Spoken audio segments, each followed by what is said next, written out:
Hello friends, welcome back to cinema explainer.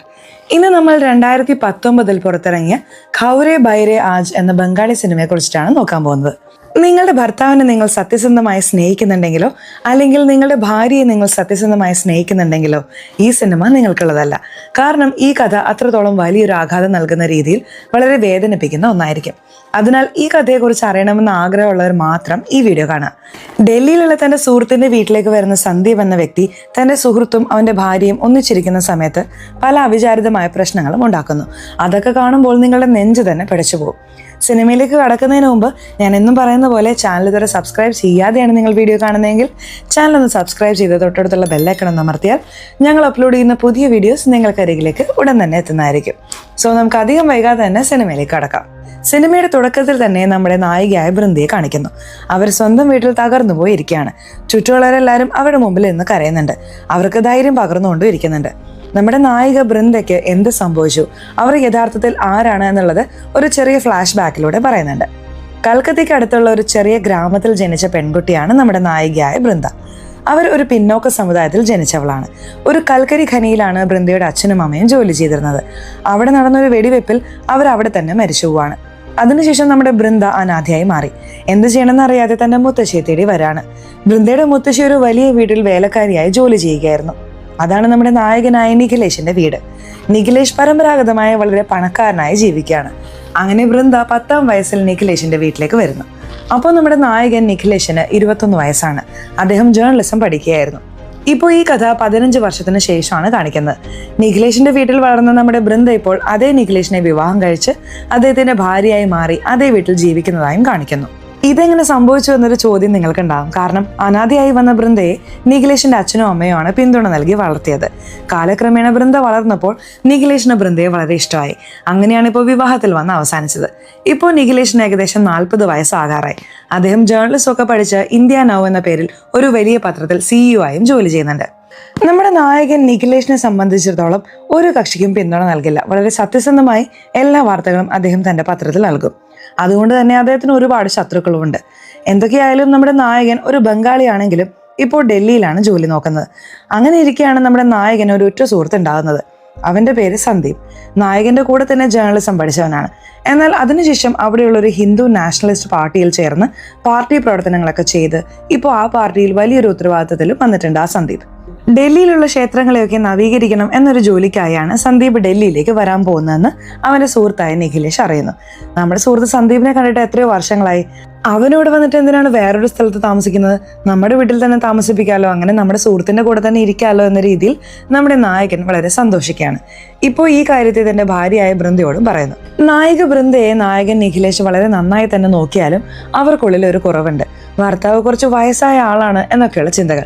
ഇപ്പോൾ നമ്മുടെ നായകൻ സുഹൃത്തിന്റെ ഫോട്ടോ കാണിക്കുന്നുണ്ട്. ആ ഫോട്ടോയിൽ നായകന്റെ സുഹൃത്തിനെ കാണാൻ നല്ല സൗന്ദര്യമുള്ളവനായി ഇരിക്കുന്നു. ഇവനാണോ വരാൻ പോകുന്നത് എന്ന രീതിയിൽ അവിടെ ബൃന്ദ ചിന്തിക്കുന്നുണ്ട്. സീൻ മാറുമ്പോൾ ഇപ്പൊ നമ്മുടെ നായകന്റെ സുഹൃത്ത് സന്ദീപിത വരുന്നു. അദ്ദേഹം ഡൽഹിയിൽ വന്ന് ഇറങ്ങാണ്. നേരെ വന്ന് നായകന്റെ വീടിന്റെ കോളിംഗ് ബെല്ല് അടിക്കുകയാണ്. അവിടെ നമ്മുടെ നായിക ബൃന്ദയാണ് വന്ന് വാതിൽ തുറക്കുന്നത്. എന്താ ബൃന്ദ, സുഖമാണോ? എന്നെ ഓർമ്മയില്ലേ? ഞാനും നിന്റെ ഭർത്താവും ജേർണലിസം പഠിക്കുമ്പോൾ നീ ഈ വീട്ടിലൊരു 10 വയസ്സുകാരിയായ പെൺകുട്ടിയായിരുന്നില്ലേ? ഇപ്പോൾ എത്രയോ വളർന്നുപോയി. അവൻ തന്നെ കല്യാണവും കഴിച്ചു എന്ന് പറഞ്ഞ് തമാശയായി സംസാരിച്ച് അവൻ വീടിനുള്ളിലേക്ക് വന്നിരിക്കുകയാണ്. നായകന്റെ വീട്ടിലെ വേലക്കാരെ സന്ദീപിന് വളരെ നന്നായി തന്നെ അറിയാം. അവരെയും കണ്ട് സ്നേഹത്തോടെ കെട്ടിപ്പിടിച്ച് സുഖവിവരങ്ങൾ അന്വേഷിക്കുന്നു. അങ്ങനെ സന്ദീപിനായി ഒരു മുറിയും ബൃന്ദ ശരിയാക്കി കൊടുക്കുകയാണ്. ഇവിടെയാണ് നിങ്ങൾ താമസിക്കാൻ പോകുന്നതെന്നും അവർ പറയുന്നുണ്ട്. നമ്മുടെ നായകൻ ജോലിക്ക് പോയിരുന്നത് കൊണ്ട് സന്ദീപിന് ഭക്ഷണം കൊടുത്ത് സൽക്കരിച്ച് വളരെ നന്നായി തന്നെ ബൃന്ദ നോക്കുന്നുണ്ട്. അങ്ങനെ കുറച്ച് നേരത്തിനുള്ളിൽ നായകനും ജോലി കഴിഞ്ഞ് തൻ്റെ വീട്ടിലേക്ക് വരുന്നു. പല വർഷങ്ങൾക്ക് ശേഷം തൻ്റെ സുഹൃത്തിനെ കണ്ട് വളരെ സന്തോഷിക്കുകയാണ്. അങ്ങനെ അവർ പഴയ കഥകളൊക്കെ സംസാരിച്ചുകൊണ്ടിരിക്കുകയാണ്. സീൻ കട്ട് ചെയ്യുമ്പോൾ ഇപ്പോൾ രാത്രിയാവുന്നുണ്ട്. നായകനും നായികയും അവരുടെ മുറിയിലിരിക്കുമ്പോൾ ഇവർ വിവാഹം കഴിഞ്ഞ് ചില വർഷങ്ങളായിട്ടും ഇവർക്കിടയിൽ കുഞ്ഞ് ജനിച്ചിട്ടില്ല. അതുകൊണ്ട് ഇവർക്ക് ചില പ്രശ്നങ്ങൾ വരുന്നുണ്ട്. അതിലുമപ്പുറം ഇപ്പോൾ നമ്മുടെ നായകൻ അദ്ദേഹത്തിന്റെ സുഹൃത്ത് സന്ദീപിനെ വീട്ടിലേക്ക് കൂട്ടിക്കൊണ്ടുവന്ന് താമസിപ്പിച്ചിരിക്കുകയാണല്ലോ. അതൊന്നും നായികയ്ക്ക് അത്ര ഇഷ്ടപ്പെടുന്നില്ല. ഞാൻ വീട്ടിൽ സ്വതന്ത്രയായിരുന്നു ഉണ്ടായിരുന്നത്, എന്നാൽ ഇപ്പോൾ നിന്റെ സുഹൃത്തിനോട് അത് ചെയ്യണം ഇത് ചെയ്യണം എന്ന് പറഞ്ഞ് അവൻ ഇഷ്ടപ്പെട്ടതൊക്കെ പാകം ചെയ്ത് കൊടുത്ത് എനിക്ക് വളരെ ക്ഷീണമാവുന്നു. ഇനിയെങ്കിലും എൻ്റെ അടുത്തൊന്ന് വരാതിരിക്കുക എന്ന് പറഞ്ഞിട്ട് അവരുറങ്ങാണ്. ഇപ്പോൾ പിറ്റേ ദിവസം രാവിലെ നായകൻ തൻ്റെ സുഹൃത്തുമൊത്ത് ഒരു കോഫി ഷോപ്പിലേക്ക് വന്നിരിക്കുകയാണ്.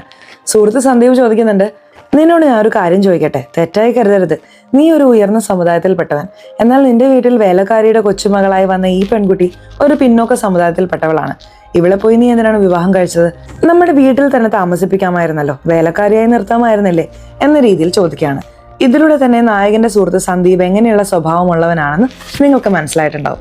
നമ്മുടെ നായകനും അതിനെ ചിരിച്ചുകൊണ്ട്, ഇവിടെ ഉയർച്ച താഴ്ച ഒന്നുമില്ലടാ, എല്ലാം നമ്മൾ കാണുന്നതിലാണുള്ളത്. എനിക്ക് ആ പെൺകുട്ടിയെ വളരെ ഇഷ്ടമായിരുന്നു, അവൾ ഇടപഴകുന്നത് എനിക്ക് വളരെ ഇഷ്ടമായിരുന്നു, അതുകൊണ്ട് ഞങ്ങൾ വിവാഹം കഴിച്ചു എന്ന് പറഞ്ഞ് വളരെ ലളിതമായി പറയുന്നു. അപ്പോഴാണ് നായികയുടെ മുത്തശ്ശി മരിക്കുന്ന സമയത്ത് നായകന്റെ കൈ പിടിച്ച്, എൻ്റെ കൊച്ചുമകൾക്ക് നീ തന്നെ നല്ലൊരു ജീവിതം ഉണ്ടാക്കി കൊടുക്കണം എന്നൊരു സത്യം വാങ്ങിയിട്ടുണ്ടായിരുന്നു. എന്നാൽ കുറച്ച് നാളുകൾക്കുള്ളിൽ ഇവർ രണ്ടുപേരും വിവാഹം കഴിക്കുന്നതായും അതിനുശേഷം പ്രണയത്തോടെ വളരെ സന്തോഷമായി ഇരിക്കുന്നതായും നമ്മളെ കാണിക്കുന്നുണ്ട്. പ്രധാനമായും നമ്മുടെ നായകൻ കോളേജ് സമയത്ത് ശാന്തി എന്നൊരു പെൺകുട്ടിയെ പ്രണയിച്ചിട്ടുണ്ടായിരുന്നു. ആ പ്രണയത്തെ കുറെ കാലം മറക്കാൻ കഴിയാതെയാണ് അദ്ദേഹത്തിന്റെ 30 വയസ്സ് കഴിഞ്ഞിട്ടും വിവാഹം കഴിക്കാതെ ഇരുന്നത്. അതിനുശേഷമാണ് അദ്ദേഹത്തിന്റെ ജീവിതത്തിൽ നായിക ബൃന്ദ വന്നതും ബൃന്ദ ഇദ്ദേഹത്തോട് അടുത്തതിന് ശേഷമാണ് അവന്റെ മുൻ കാമുകയെ മറന്ന് ബൃന്ദയെ കല്യാണം കഴിച്ചതുമൊക്കെ ആയിട്ട് ഇവിടെ കാണിക്കുന്നത്. ഇപ്പൊ പിറ്റേ ദിവസം രാവിലെ നമ്മുടെ സന്ദീപിന്റെ മുറി ബൃന്ദ വൃത്തിയാക്കാൻ വരുമ്പോൾ സന്ദീപിന്റെ വസ്ത്രങ്ങളൊക്കെ അവിടെ ഇരിപ്പുണ്ട്. അതിനെയും ബൃന്ദ ആകാംക്ഷയോടെ നോക്കുകയാണ്. കുറച്ചു നേരത്തിനുള്ളിൽ വേലക്കാരി വരുന്നുണ്ട്. ഈ തുണിയൊക്കെ എടുത്തുകൊണ്ട് പോയി അലക്കാനിട് എന്നും പറയുന്നു. അപ്പോഴാണ് നായകൻ നിഖിലേഷും സന്ദീപിനോട്, നിന്നോടൊന്ന് ചോദിക്കാമോ, തെറ്റായി കരുതരുത്, നീയും എൻ്റെ ആശയത്തിൽ തന്നെയല്ലേ ഉണ്ടായിരുന്നത്, എന്നാൽ അത് വിട്ടിട്ട് ഇപ്പോൾ എന്തിനാണ് ഒരു മതപരമായ പാർട്ടിയിൽ പോയി ചേർന്നത് എന്ന രീതിയിൽ ചോദിക്കുകയാണ്. അപ്പോഴാണ് സന്ദീപ് പറയുന്നത്, ഞാനും ജേർണലിസം പഠിച്ച് ജേർണലിസ്റ്റ് ആയിരിക്കുന്ന സമയത്ത് കൽക്കത്തയിൽ നിന്ന് എന്നെ പെട്ടെന്ന് ചില മാവോയിസ്റ്റുകൾ കടത്തിക്കൊണ്ടുപോയി. അവരെന്നെ ഒരിടത്ത് അടച്ചിട്ട് ഒരുപാട് ഉപദ്രവിച്ചു. എന്നെ ബന്ദിയാക്കി വെച്ച് സർക്കാരിനോട് ചില ആവശ്യങ്ങൾ ഉന്നയിച്ചു. അതിനുശേഷം അവിടെ ഭരിച്ചിരുന്ന സർക്കാരിൽ നിന്ന് വന്ന ചില പോലീസുകാരാണ് എന്നെ രക്ഷിച്ചത്. അവിടെ രക്ഷിച്ചതിന് ശേഷമാണ് അറിഞ്ഞത് അതിനൊരു മതപരമായ പാർട്ടിയാണ് സഹായിച്ചതെന്ന്. അതുകൊണ്ടാണ് ആ പാർട്ടിയിൽ ഞാൻ പോയി ചേർന്നത്. ഇപ്പോൾ ഈ അന്തസ്സും ഉയർച്ചയൊക്കെ എനിക്ക് കിട്ടിയത് ആ പാർട്ടി കാരണമാണ് എന്നും സന്ദീപ് അവിടെ പറയാണ്. ഇപ്പോൾ ഇവർ രണ്ടുപേരും അവർ പഠിച്ച പഴയ കോളേജിലേക്ക് വന്ന് അവിടെയുള്ള ഒരു അധ്യാപകനെ കാണുന്നു. ഇപ്പോൾ ദിവസങ്ങൾ കടന്നു പോവാണ്. സന്ദീപ് അവിടെ നിന്ന് തന്നെ അവനൊരു റിലീജിയസ് പാർട്ടിയിൽ ഉണ്ടായിരുന്നല്ലോ, ആ പാർട്ടിയുടെ മീറ്റിംഗ് ഒക്കെ അറ്റൻഡ് ചെയ്തുകൊണ്ടിരിക്കുകയാണ്. ആ പാർട്ടിയിലുള്ള ചില വ്യക്തികൾ അവിടെ കൂടിയിരുന്ന് ക്ഷേത്രങ്ങളെയൊക്കെ എങ്ങനെ നവീകരിക്കാം എന്നതിനെക്കുറിച്ച് ചർച്ച ചെയ്തുകൊണ്ടിരിക്കുമ്പോൾ അവർക്ക് ഭക്ഷണം പാകം ചെയ്ത് കൊടുക്കുന്നതും സന്ദീപിനെ വീട്ടിലിരിക്കുമ്പോൾ കൺകുളിർക്കെ നോക്കുന്നതെല്ലാം ഈ ബൃന്ദയാണ്. പക്ഷെ നമ്മുടെ നായികയ്ക്ക് ദൈവവിശ്വാസം തീരെയില്ല. എന്നാൽ സന്ദീപ് രാമൻ സീത കഥകളൊക്കെ പറഞ്ഞ് കുറച്ചായി അവർക്ക് ദൈവവിശ്വാസത്തെയും ഉണ്ടാക്കി കൊടുക്കുന്നു. അതേസമയം ഇവിടെ നായകൻ വീട്ടിലില്ലാത്ത സമയത്ത് നായകന്റെ ഭാര്യയോട് ഈ സന്ദീപ് കൂടുതൽ ഇടപഴകുന്നതും അങ്ങനെ ഈ സന്ദീപ് തന്നോട് കൂടുതൽ അടുക്കുന്നത് ബൃന്ദയ്ക്ക് ഇഷ്ടപ്പെടുന്നുണ്ട്. കാരണം ഭർത്താവ് എപ്പോൾ നോക്കിയാലും സമൂഹം എന്ന് പറഞ്ഞ് സമൂഹവുമായി ബന്ധപ്പെട്ട വിഷയങ്ങൾക്ക് സഹായം ചെയ്യാൻ പോവാണ്. നമുക്കെന്ന് പറഞ്ഞൊരു സമയം പോലും അദ്ദേഹം ചെലവഴിക്കില്ല എന്നൊരു വിഷമത്തോടെ ഇരിക്കുമ്പോൾ ഇപ്പോൾ ഒരു സുഹൃത്ത് നായികയോട് വളരെ നന്നായി ഇടപഴകുന്നു. അങ്ങനെ സന്ദീപ് ഈ ക്ഷേത്ര ഗവേഷണത്തിനൊക്കെ പോകുമ്പോൾ നായിക ബൃന്ദയെയും കൂടെ കൂട്ടിക്കൊണ്ടുപോകും. അങ്ങനെ അവിടെ പല കഥകൾ പറഞ്ഞ് ഇപ്പോൾ ബൃന്ദയെ കൊണ്ട് പ്രാർത്ഥിപ്പിക്കാനും തുടങ്ങുന്നു. ഒരു പുരാണ കഥ പറയാണ്. ആ കഥയിൽ ഒരു പ്രണയത്തെക്കുറിച്ചും അവിടെ നായികയോട് ഈ സന്ദീപ് പറയുന്നുണ്ട്. അതായത് പ്രണയം എന്നത് എപ്പോൾ വേണമെങ്കിലും ഒരു മനുഷ്യന് വരാം. നമ്മൾക്കൊരു ഭർത്താവുണ്ടോ ഭാര്യയുണ്ടോ എന്ന് ആലോചിച്ച് അതിന് നമ്മൾ തടസ്സമായി നിൽക്കരുത് എന്ന് ചുറ്റി വളച്ച് കുറച്ചായി അവൻ സുഹൃത്തിന്റെ ഭാര്യയെ ഇങ്ങനെ ബ്രെയിൻ വാഷ് ചെയ്തുകൊണ്ടിരിക്കുകയാണ്. അങ്ങനെ ഒരു സാരി കടയിലേക്ക് വരുമ്പോൾ ഒരു ചുവപ്പ് കളർ സാരി ബൃന്ദയ്ക്ക് സന്ദീപ് എടുത്തു കൊടുക്കുന്നു.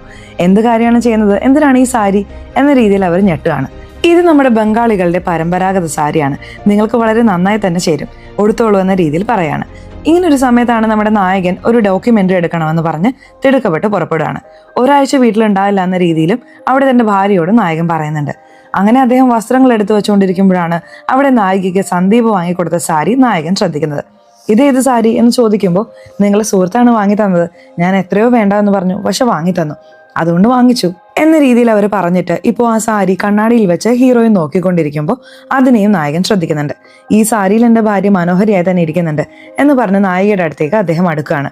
അങ്ങനെ അവർ രണ്ടുപേരും പ്രണയത്തോടെ അവിടെ ഒന്നിക്കുന്നതായും കാണിക്കുന്നു. ഇപ്പോൾ പിറ്റേ ദിവസം രാവിലെ നമ്മുടെ നായിക ആ സാരി ഉടുത്ത് ഈ സന്ദീപിന്റെ മുന്നിൽ വന്ന് നിൽക്കുകയാണ്. ഈ സാരിയിൽ നീ എത്ര സുന്ദരിയായിരിക്കുന്നു എന്ന് എന്നെ കൊണ്ട് വർണ്ണിക്കാൻ പോലും സാധിക്കുന്നില്ല, എന്തെങ്കിലും തെറ്റായി പോയി തീരുമോ എന്നെനിക്ക് ഭയമായി തോന്നുന്നുണ്ട്, എനിക്ക് നിന്റെ മേൽ പ്രണയം വന്നുപോകുമോ എന്ന് പോലും എനിക്ക് ഈ അവസരത്തിൽ ഭയമുണ്ട് എന്ന രീതിയിൽ അവൻ പറയാണ്. ഇതിന് ഹീറോയിന്റെ ഭാവം മാറുന്നുണ്ട്. നീ എന്തിനാ പ്രണയത്തെ തെറ്റായി മനസ്സിലാക്കുന്നത്? ഒരാളുടെ മേൽ അളവിൽ കൂടുതൽ സ്നേഹം ഉണ്ടെങ്കിൽ അതിന്റെ പേര് പ്രണയം എന്നല്ലേ? ആ അർത്ഥത്തിലാണ് ഞാൻ നിന്നോട് ഇത് പറഞ്ഞത്. ഞാൻ നിന്നെ ബി എന്ന് വിളിക്കാമോ എന്ന് ചോദിച്ച് ബൃന്ദയെ അദ്ദേഹം ബി എന്ന് വിളിക്കാൻ തുടങ്ങുന്നു. ഇതൊക്കെ വളരെ ഒരു തെറ്റായ സ്ഥലത്ത് പോയി അവസാനിക്കുമോ എന്ന് കരുതി ബൃന്ദയും ചിന്തിച്ച് തന്റെ വീട്ടിലേക്ക് വരാണ്. ബൃന്ദയുടെ ഭർത്താവായ നായകൻ വേറെ സ്ഥലത്തേക്ക് പോയതുകൊണ്ട് ഇപ്പോൾ അവർ മുറിയിൽ തനിച്ചാണ് ഇരിക്കുന്നത്. അപ്പോൾ ഭയങ്കരമായി മഴ പെയ്യുന്നുണ്ട്. ഇവരും ഭർത്താവ് സുരക്ഷിതമായ സ്ഥലത്ത് എത്തിയോ എന്ന് കരുതി കോൾ ചെയ്ത് നോക്കുമ്പോൾ ഫോൺ എടുക്കുന്നില്ല. അതേസമയം ആ മഴയിൽ സന്ദീപ് നടന്നു വരുന്നതായും ബൃന്ദ ശ്രദ്ധിക്കുന്നു. ഇപ്പോൾ സന്ദീപ് വരുന്ന വഴിയിൽ നിന്ന് അവർ ഒളിഞ്ഞു നിൽക്കുകയാണ്. കുറച്ചു നേരത്തിനുള്ളിൽ ഇവരുടെ മുറി വാതിൽക്കൽ സന്ദീപ് വന്ന് തട്ടുകയാണ്. നിന്നോടൊരു പ്രധാനപ്പെട്ട കാര്യം സംസാരിക്കണം, ഒന്ന് വാതിൽ തുറക്കൂ എന്ന രീതിയിലും പറയുന്നുണ്ട്. വാതിൽ തുറന്നാൽ എന്തെങ്കിലും തെറ്റായി നടന്നു പോകുമോ എന്നുള്ള ഭയത്തിൽ ബൃന്ദ വാതിൽ തുറക്കാതിരിക്കാൻ ശ്രമിക്കുകയാണ്. എന്നാലും ഏതോ ഒരു വികാരത്തിൽ ഇപ്പോൾ ആ വാതിലും അവർ തുറക്കുന്നുണ്ട്. അവിടെ സന്ദീപ് ഇരിക്കുകയാണ്. എന്ത് വേണമെന്ന രീതിയിൽ ചോദിക്കുന്നുണ്ട്. നിന്നെ ഒരു പ്രധാനപ്പെട്ട കാര്യം ഏൽപ്പിക്കാനാണ് ഞാനിവിടെ വന്നത് എന്ന് പറഞ്ഞ് അവൻ്റെ കയ്യിലുള്ള ഒരു തോക്കെടുത്ത് ബൃന്ദയുടെ അടുത്ത് കൊടുക്കുന്നു. ഇതെന്താണെന്ന രീതിയിൽ ബൃന്ദ ഭയന്നു പോവുകയാണ്. ഇതെൻ്റെ പാർട്ടിയിൽ നിന്ന് എൻ്റെ കയ്യിൽ തന്നതാണ്. എനിക്ക് എങ്ങനെ വേണമെങ്കിലും ആപത്തുകൾ വരാം. പ്രധാനമായും ഇപ്പോൾ ഹിന്ദു മുസ്ലിം കലാപമൊക്കെ നടക്കുന്നതുകൊണ്ട് എൻ്റെ സുരക്ഷയ്ക്കായി എന്നോട് പാർട്ടി വച്ചോളം പറഞ്ഞു. എൻ്റെ സുരക്ഷ ഇപ്പോൾ എൻ്റെ കയ്യിലില്ല, നിന്റെ കയ്യിലല്ലേ ഇരിക്കുന്നത്. അതുകൊണ്ട് ഈ തോക്കിനെ നീ ഭദ്രമായി നോക്കിക്കോ എന്ന് പറഞ്ഞ് അവിടെ സന്ദീപ് ഹീറോയിൻ്റെ അടുത്ത് കൊടുക്കുകയാണ്. ഹീറോയിൻ വല്ലാതാവുന്നുണ്ട്. സത്യമായിട്ടും നിങ്ങളുടെ ലൈഫ് ആപത്തിലാണോ, നിങ്ങൾക്ക് എന്തെങ്കിലും സംഭവിക്കുമോ എന്ന രീതിയിൽ അവർ ചോദിക്കുകയാണ്. അതാണ് നിന്റെ കയ്യിൽ ഈ തോക്കിനെ ഏൽപ്പിച്ചത്, ഇതിൽ കൂടുതൽ ആപത്ത് വരില്ല എന്ന രീതിയിൽ അവൻ പറയാണ്. മറുപടിയായി ബൃന്ദയും അപ്പോൾ കുറച്ച് ജാഗ്രതയായിരിക്കും, എൻ്റെ അടുത്ത് സത്യം ചെയ്യ്, രാത്രി സമയത്ത് എവിടെയും വെളിയിൽ പോകില്ല എന്ന് പറഞ്ഞ് സത്യം ചെയ്യിപ്പിക്കുന്നു. അപ്പോൾ സന്ദീപും ബൃന്ദയുടെ അടുത്ത് വന്ന് എൻ്റെ മേൽ ഇത്രയും കരുതലുള്ള ഒരാളെ ഞാൻ ഇതുവരെ എൻ്റെ ജീവിതത്തിൽ കണ്ടിട്ടില്ല. ഈ സമയത്ത് ഒരു വേള എനിക്ക് എന്തെങ്കിലും ആപത്ത് വന്നാൽ പോലും ഞാൻ വിഷമിക്കില്ല എന്ന രീതിയിൽ പറയാണ്. അത് കേട്ട് ബൃന്ദയും ഇങ്ങനെയൊന്നും സംസാരിക്കാതിരിക്കെ എന്ന രീതിയിലും പറയുന്നു. അങ്ങനെ ആ രാത്രി ഒരു തെറ്റായ സംഭവം നടക്കുന്നു. നായകന്റെ മുറിയിൽ സന്ദീപ് ഇപ്പോൾ പ്രവേശിക്കുകയാണ്. അങ്ങനെ സന്ദീപിനോടൊപ്പം നായകന്റെ ഭാര്യയായ ബൃന്ദ ഒന്നായിരിക്കുന്നതായും കാണിക്കുന്നു. അതേസമയത്ത് നായകനും ആ സ്ഥലത്ത് എത്തിച്ചേർന്നിട്ടുണ്ടായിരുന്നു. എന്താ ഭാര്യയുടെ അടുത്ത് നിന്ന് ഫോൺ കോൾ വന്നിരിക്കുന്നതെന്ന് കരുതി അദ്ദേഹവും തന്റെ ഭാര്യയ്ക്ക് ഫോൺ ചെയ്ത് നോക്കാണ്.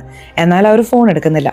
അപ്പോഴാണ് നായകന്റെ കൂടെ ജോലി നോക്കുന്ന ഒരു സ്ത്രീ വന്ന് നിന്റെ വീട്ടിലേക്ക് നിന്റെ സുഹൃത്ത് വന്നു എന്ന് പറഞ്ഞില്ലേ, ഇപ്പോൾ നിന്റെ സുഹൃത്ത് എവിടെയാണ് ഇരിക്കുന്നത് എന്ന് ചോദിക്കുകയാണ്. അവൻ വീട്ടിലാണ് ഇരിക്കുന്നത് എന്ന് നായകൻ പറയുന്നുണ്ട്. നിനക്കെന്താ ഭ്രാന്താണോ? നിന്റെ ഭാര്യ വീട്ടിൽ തനിയെ ഇരിക്കുമ്പോൾ നിന്റെ സുഹൃത്തിനെയും എന്തിനാണ് അതേ വീട്ടിൽ താമസിപ്പിക്കുന്നത്?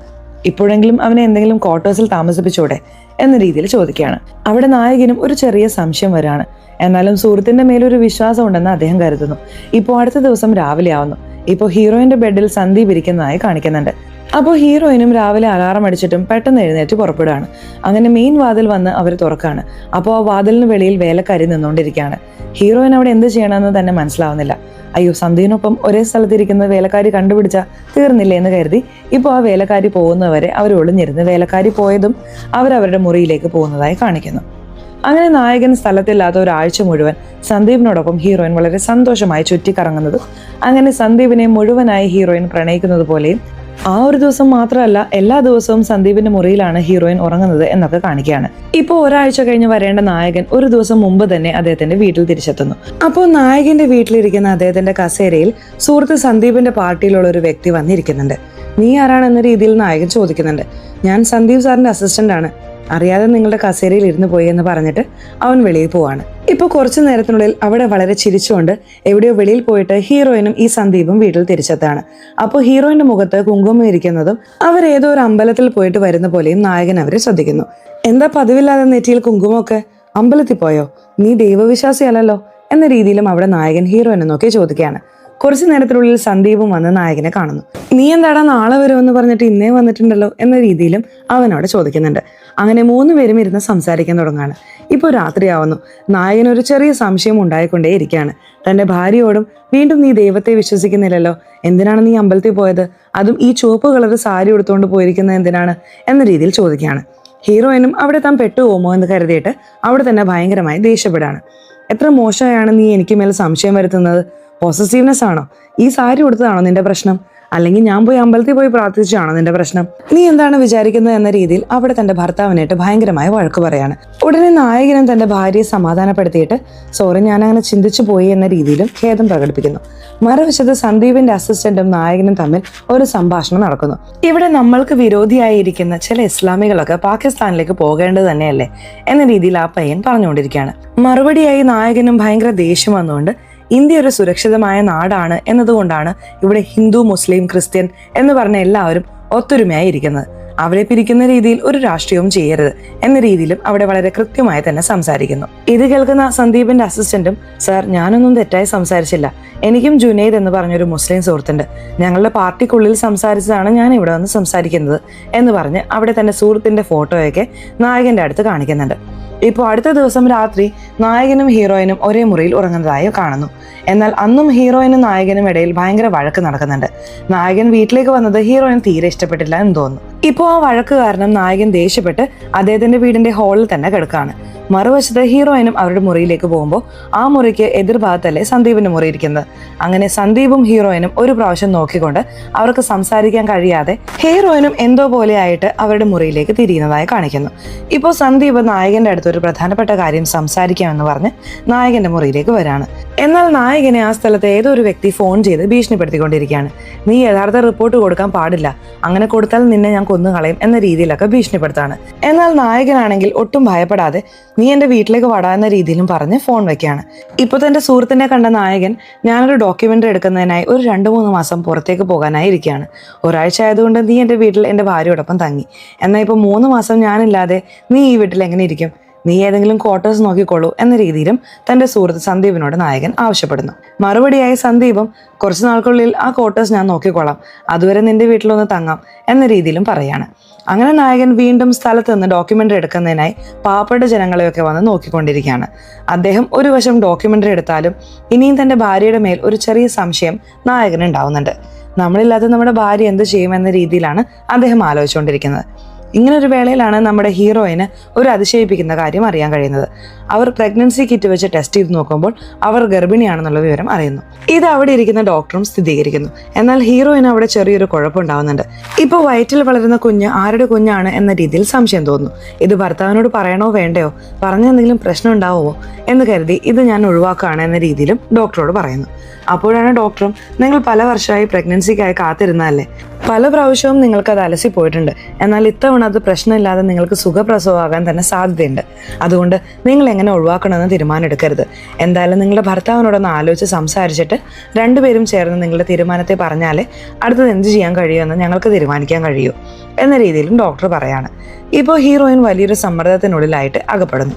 അങ്ങനെ തന്റെ ഭർത്താവ് വീട്ടിൽ തിരികെ വന്നതിന് ശേഷം അവർക്കുള്ളിൽ ഒരു കുറ്റബോധം കാരണം സന്ദീപിന്റെ കൂടെ സംസാരിക്കാതെ തന്നെ ഇരുന്നിട്ടുണ്ടായിരുന്നു. ഇപ്പോൾ സന്ദീപിനെയും ഫോൺ ചെയ്ത് തന്റെ മുറിയിലേക്ക് വരാൻ ഹീറോയിൻ പറയുന്നു. സന്ദീപ് ഹീറോയിന്റെ മുറിയിലേക്ക് വന്നതും, നിന്റെ ഭർത്താവിന്റെ കൂടെ കൂടി എന്നോട് സംസാരിക്കാതിരിക്കുമോ എന്നുള്ള ഭയം എനിക്ക് ഉണ്ടായിരുന്നു, ഇപ്പോഴെങ്കിലും എന്നെ ഓർമ്മ വന്നല്ലോ എന്ന രീതിയിൽ കെട്ടിപ്പിടിക്കുന്നു. അപ്പോഴാണ് സന്ദീപിന്റെ അടുത്ത് താൻ ഗർഭിണിയായിരിക്കുന്ന കാര്യത്തെക്കുറിച്ച് പറയുന്നത്. ഇത് നിന്നാൽ ഉണ്ടായതോ അതോ അവരാൽ ഉണ്ടായതോ എന്ന് എനിക്കറിയില്ല എന്ന രീതിയിലും പറയുന്നുണ്ട്. സന്ദീപ് വളരെ കൂളായി, അപ്പോൾ ഇതിനെ നീ ഒഴിവാക്കി വിട് എന്ന രീതിയിൽ പറയാണ്. അപ്പോഴാണ് ഡോക്ടർ പറയുന്ന കാര്യങ്ങളെക്കുറിച്ചെല്ലാം സന്ദീപിനോട് പറയുന്നത്. എന്നാൽ സന്ദീപ് അതിനെക്കുറിച്ചിട്ടൊന്നും വിഷമിക്കാതെ, എന്താണ് ഈ നാട്ടിൽ ഒരു ഹോസ്പിറ്റലും ഒരു ഡോക്ടർ മാത്രമേ ഉള്ളൂ, എനിക്കറിയുന്ന ഒരുപാട് ഡോക്ടർമാരുണ്ട്, ഞാൻ വേണമെങ്കിൽ ഏർപ്പാട് ചെയ്യാം എന്ന രീതിയിലും അവൻ പറഞ്ഞുകൊണ്ടിരിക്കുകയാണ്. എന്നാൽ ഹീറോയിനും, ഇല്ല ഈ കുഞ്ഞ് നിന്റെ കുഞ്ഞാണെന്ന് എനിക്ക് തോന്നുന്നു, ദയവ് ചെയ്ത് ഈ സ്ഥലത്ത് നിന്ന് നമുക്ക് പോയി കളയാം, പാറ്റ്നയിലേക്കോ അങ്ങനെ എവിടേക്കെങ്കിലും പൊക്കൂടെ, നമുക്ക് പുതിയൊരു ജീവിതം ആരംഭിക്കാം, എന്നെ കൊണ്ട് ഈ മുഖത്തോടു കൂടി നിഖിലിന്റെ മുഖത്ത് നോക്കാൻ കഴിയില്ല എന്ന രീതിയിലും അവൾ പറയുന്നു. അങ്ങനെ ഇരിക്കുമ്പോഴാണ് ആ സന്ദീപിന്റെ അസിസ്റ്റന്റ് ആയ പയ്യൻ അവിടെ തിരക്കിട്ട് സന്ദീപിന്റെ അടുത്തേക്ക് വരുന്നത്. സാർ, എന്റെ സുഹൃത്ത് ജുനൈദ് എന്നൊരു പയ്യൻ ഉണ്ടായിരുന്നില്ലേ, അവനെ നമ്മുടെ പാർട്ടിയിൽ ഇരിക്കുന്ന ചിലർ ജയ് ശ്രീറാം പറയാൻ പറഞ്ഞ് അടിച്ചുകൊണ്ടിരിക്കുകയാണ് സാർ, എനിക്ക് വളരെ ഭയമായിരിക്കുന്നു സാർ, എങ്ങനെയെങ്കിലും അവരുടെ അടുത്ത് നിന്ന് സുഹൃത്തിനെ രക്ഷിക്കു സാർ എന്ന രീതിയിലും കെഞ്ചി ചോദിക്കുന്നു. എന്നാൽ നമ്മുടെ സന്ദീപോ അവൻ ഏതെങ്കിലും തെറ്റ് ചെയ്തിട്ടുണ്ടാവും, അതുകൊണ്ടാണ് അടിക്കുന്നത് എന്ന രീതിയിൽ നിസ്സാരമായി പറയാണ്. ഇപ്പോൾ ഇവനും എന്ത് ചെയ്യണമെന്ന് അറിയാതെ അവിടെ ഒരു അധ്യാപകനെ നേരത്തെ കാണിച്ചിട്ടുണ്ടായിരുന്നില്ലേ, അതായത് ഈ സന്ദീപിനും നമ്മുടെ നായകനും ഒരു അധ്യാപകൻ ഉണ്ടായിരുന്നില്ലേ, അദ്ദേഹത്തോട് സഹായം ചോദിക്കാമെന്ന് ഈ സന്ദീപിന്റെ അസിസ്റ്റന്റ് വിചാരിക്കുകയാണ്. എന്നാൽ പോകുന്ന വഴിയിൽ തന്നെ അദ്ദേഹത്തിന് മറ്റൊരു ഫോൺ കോൾ വരുന്നുണ്ട്. അദ്ദേഹത്തിന്റെ സുഹൃത്ത് ജുനൈദിനെ അവിടെ ഇരിക്കുന്ന ചിലർ കൊലപ്പെടുത്തിയെന്ന്. അപ്പോഴാണ് ഈ അസിസ്റ്റന്റിന് മനസ്സിലാവുന്നത് താൻ എങ്ങനെയുള്ള പാർട്ടിയിലാണ് ഇരിക്കുന്നതെന്ന്. ഞാൻ ഇത്രയും കാലം കൂടെ നിന്നിരുന്ന ആ സന്ദീപ് എത്ര മോശപ്പെട്ടവനാണെന്നുള്ള രീതിയിലും മനസ്സിലാവുന്നു. അതേസമയം ഇപ്പോൾ നമ്മുടെ സന്ദീപിനെ ആ പാർട്ടിക്കാർ വിളിച്ച്, നിനക്ക് പാർട്ടിയിൽ ഒരു വലിയ സ്ഥാനം തരാൻ പോവാണ്, ഇപ്പോൾ നമ്മുടെ പാർട്ടിയിൽ നിന്ന് ചിലർ ഈ ജുനൈദിനെ കൊലപ്പെടുത്തിയിട്ടുണ്ട്, ആ പഴി മാത്രം നമുക്ക് വരാത്ത രീതിയിൽ നീ നോക്കിക്കൊള്ളണം, ഇപ്പോൾ നാടിനുള്ളിൽ ചില സമരങ്ങളൊക്കെ പൊട്ടുന്ന രീതിയിൽ ഇരിക്കുകയാണ്, നമ്മുടെ പാർട്ടിയുടെ ശക്തി ഉപയോഗിച്ച് ആ സമരങ്ങളെയൊക്കെ നമുക്ക് ഒതുക്കണം എന്ന രീതിയിലും അവിടെ സന്ദീപിനോട് അവർ പറഞ്ഞുകൊണ്ടിരിക്കുമ്പോൾ സന്ദീപ് ആലോചിക്കുന്നുണ്ട്. അതേസമയം ഇവിടെ നമ്മുടെ നായകൻ ഇരിക്കാറില്ലേ, അദ്ദേഹത്തിന് തന്റെ ഭാര്യ ഗർഭിണിയായിരിക്കുന്നു എന്ന വിവരം ഡോക്ടറുടെ അടുത്ത് നിന്ന് അറിയാൻ കഴിയുന്നു. അദ്ദേഹം ഡോക്യുമെന്ററി ഒക്കെ എടുക്കുന്ന ജോലി വിട്ടിട്ട് തന്റെ വീട്ടിലേക്ക് വരുന്നു. എന്താണ് നീ എൻ്റെ അടുത്ത് പറയായിരുന്നത്, ഗർഭിണിയായിരിക്കുകയാണോ, ഇത് സന്തോഷിക്കേണ്ട കാര്യം തന്നെയല്ലേ എന്ന രീതിയിൽ തന്റെ ഭാര്യയെ കെട്ടിപ്പിടിക്കുകയാണ്. അപ്പോഴാണ് അദ്ദേഹത്തിന്റെ ഭാര്യയും ഇല്ല എനിക്കറിയില്ല, ഇത് ആരുടെ കുഞ്ഞാണെന്ന് എനിക്കറിയില്ല എന്ന രീതിയിൽ പറയുന്നത്. ഇത് കേൾക്കുന്ന നായകനും അതിശയിക്കുന്നു. എന്താ പറഞ്ഞുകൊണ്ടിരിക്കുന്നത് എന്ന് ചോദിക്കുകയാണ്. അപ്പോഴാണ് നിങ്ങൾ വീട്ടിലില്ലാത്ത സമയത്ത് നിങ്ങളുടെ സുഹൃത്ത് സന്ദീപിനോട് എനിക്കൊരു പ്രണയം ഉണ്ടായി, അതിൽ ഇങ്ങനെയൊക്കെ സംഭവിച്ചു എന്നുള്ള രീതിയിലുള്ള എല്ലാ സത്യങ്ങളും അവിടെ വൃന്ദ വെളിപ്പെടുത്തുന്നത്. ഇത് കേട്ടതും അവിടെ നായകൻ തകർന്നു പോവാണ്. അങ്ങനെ തകർന്നുപോയ ഒരു സ്ഥലത്ത് ഇരുന്നുകൊണ്ടിരിക്കുമ്പോൾ ഈ ജുനൈദ് എന്ന് പറയുന്ന ആ യുവാവിനെ കൊന്നുകളഞ്ഞു എന്നറിഞ്ഞ് നായകനും അവിടെ വന്ന് നോക്കുന്നു. ഇത് ചെയ്തത് വേറെ ആരുമല്ല, ഈ സന്ദീപിന്റെ പാർട്ടിയിൽ ചേർന്ന ചില വ്യക്തികൾ തന്നെയാണ്. ഇത് കണ്ട് ഇവർ രണ്ടുപേരും സ്തംഭിച്ചു പോയിരിക്കുമ്പോൾ പ്രധാനമായും നമ്മുടെ ഹീറോയിൻ താൻ ചെയ്ത തെറ്റുകളെയൊക്കെ ആലോചിച്ചുകൊണ്ടിരിക്കുകയാണ്. ഇങ്ങനെ അന്യായമായ ഭർത്താവിനെ വഞ്ചിച്ചല്ലോ എന്നോർത്ത് തകർന്നിരിക്കുകയാണ്. ഇപ്പോൾ കുറച്ചു നേരത്തിനുള്ളിൽ അവിടെ മാധ്യമങ്ങൾ വരുന്നുണ്ട്. നായകന്റെ കൂടെ ജോലി നോക്കി ആ മീഡിയയിലിരിക്കുന്നവനൊക്കെ വരുന്നുണ്ട്. ഇങ്ങനെ അന്യായത്തിനെതിരായി സമരം ചെയ്താൽ അവർക്ക് ഇതാണ് അന്ത്യം എന്ന് പറഞ്ഞ് അവിടെ വലിയൊരു പ്രശ്നം നടക്കുന്നു. അങ്ങനെ നായകന്റെ വീട്ടിലേക്ക് നായകന്റെ മൃതദേഹം കൊണ്ടുവരുന്നു. അവിടെ നടന്ന സംഘർഷത്തിൽ നായകൻ കൊല്ലപ്പെട്ടിരുന്നു. നിറയെ പേർ നായകനെ അവസാനമായി കാണാൻ വരുന്നു. ഇപ്പോൾ മാധ്യമ പ്രവർത്തകരൊക്കെ ആ സ്ഥലത്തേക്ക് വന്ന് ഹീറോയിന്റെ അടുത്ത് സത്യമായി നിങ്ങളുടെ ഭർത്താവിന് എന്ത് സംഭവിച്ചു, ആരാണ് നിങ്ങളുടെ ഭർത്താവിനെ കൊലപ്പെടുത്തിയത് എന്ന് ചോദിക്കുന്നു. എന്നാൽ ഹീറോയിൻ സംസാരിക്കാൻ കഴിയാത്ത അവസ്ഥയിലാണ്. അപ്പോഴാണ് സന്ദീപ് ഒരു തന്ത്രം പ്രയോഗിക്കുന്നത്. സന്ദീപിന്റെ പാർട്ടിയിൽ ഇരിക്കുന്നവരൊക്കെ അതേ വീട്ടിലേക്ക് വന്നിരിക്കുകയാണ്. ഇവിടെ നമ്മുടെ പാർട്ടിക്ക് പഴി വന്ന് വീഴുമോ എന്ന് ഭയന്ന് ആ മാധ്യമ പ്രവർത്തകരെയൊക്കെ വിളിച്ച് മാറി നിൽക്ക്, എന്റെ സുഹൃത്തിന് ഇങ്ങനെ ഒരു കാര്യം സംഭവിക്കാൻ പാടില്ലായിരുന്നു. എന്റെ സുഹൃത്ത് തുടക്കം മുതലേ സമൂഹത്തിൽ നടക്കുന്ന അനീതികൾക്കെതിരായി പോരാടും, അങ്ങനെയാണ് ഇപ്പോഴും പോരാടാൻ പോയത്. എന്നാൽ അന്യായമായി അവനെ ഇവിടെ ഇരിക്കുന്ന ചില മാവോയിസ്റ്റുകൾ കൊലപ്പെടുത്തി കളഞ്ഞു. ഇതിന് മുഴുവൻ കാരണക്കാർ ഈ മാവോയിസ്റ്റുകളാണ് എന്ന് പറഞ്ഞ് അവിടെ ഒന്നും ചെയ്യാത്ത മാവോയിസ്റ്റുകളുടെ മേൽ സന്ദീപ് പഴിയിട്ടുകൊണ്ടിരിക്കുകയാണ്. ഇത് കേൾക്കുന്ന ഹീറോയിന് തന്റെ ഭർത്താവ് ആരായിരുന്നുവെന്നും യഥാർത്ഥ പ്രണയം ഏതായിരുന്നു എന്ന രീതിയിലും എല്ലാം മനസ്സിലാവുന്നു. എത്ര മോശപ്പെട്ട ഈ സന്ദീപിനെയാണ് നമ്മൾ സ്നേഹിച്ചത്, എന്ത് മനുഷ്യനാണ് ഇവൻ എന്ന് പറഞ്ഞ് അവിടെ തന്നെ തകർന്ന് ഇവർ നേരെ അവരുടെ മുറിയിലേക്ക് വന്ന് ഡ്രോയിൽ നിന്ന് ഒരു തോക്കെടുക്കുന്നു. ഈ തോക്ക് ഏതാണെന്ന് അറിയാമോ? സന്ദീപ് ഹീറോയിന്റെ കയ്യിൽ കൊടുത്തിട്ടുണ്ടായിരുന്നില്ലേ, ആ തോക്ക് തന്നെ. അങ്ങനെ ആ തോക്ക് എടുത്തുകൊണ്ട് വന്ന് അവിടെ മാധ്യമങ്ങളുടെ അടുത്ത് സംസാരിച്ചുകൊണ്ടിരിക്കുന്ന ഈ സന്ദീപിനെ സ്വന്തം കൈകൊണ്ട് തന്നെ ഹീറോയിൻ വെടിവെച്ച് കൊല്ലുന്നതായി കാണിക്കുന്നു. അങ്ങനെ വെടിവെച്ച് കൊന്നിട്ട് അവർ ഒരു സോഫയിൽ ഇരുന്ന് ആലോചിക്കുന്ന പോലെയും അങ്ങനെ ഈ സിനിമയുടെ കഥ അവസാനിക്കുന്ന പോലെയും കാണിക്കുന്നു. സിനിമ എങ്ങനെയുണ്ടായിരുന്നു? ഇഷ്ടപ്പെട്ടോ? സിനിമയെക്കുറിച്ചുള്ള നിങ്ങളുടെ അഭിപ്രായങ്ങൾ തീർച്ചയായിട്ടും കമന്റ് ബോക്സിൽ രേഖപ്പെടുത്തണേ. അതുപോലെ ചാനൽ ഇതുവരെ സബ്സ്ക്രൈബ് ചെയ്തിട്ടില്ലെങ്കിൽ ചാനൽ ഒന്ന് സബ്സ്ക്രൈബ് ചെയ്ത് ഈ വീഡിയോ ഇഷ്ടപ്പെട്ടാൽ തീർച്ചയായിട്ടും ഒരു ലൈക്ക് കൂടി തരാൻ മറക്കല്ലേ. സോ ഇനി അടുത്തൊരു വീഡിയോയിൽ കാണുന്നവരെ ബൈ.